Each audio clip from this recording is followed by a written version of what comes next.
වචනෙන් වචන ගලපා භාවනාවක් වගේ කවියක් ලියනවා මං වේදනාවට මගේ අහසේ සඳට හැකිනම් තනිව ඉන්නට ලැබේ මට ඇයි නොහැකි වෙන්නේ තනිව නම් ඉපදුනේ ආදරේ ඔබට මං මහසයුරටත් වඩා හමු වී වෙන්වීමත් දෛවයේ තීරණයක්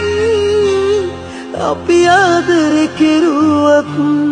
එක් වෙන්නේ කවදාවත්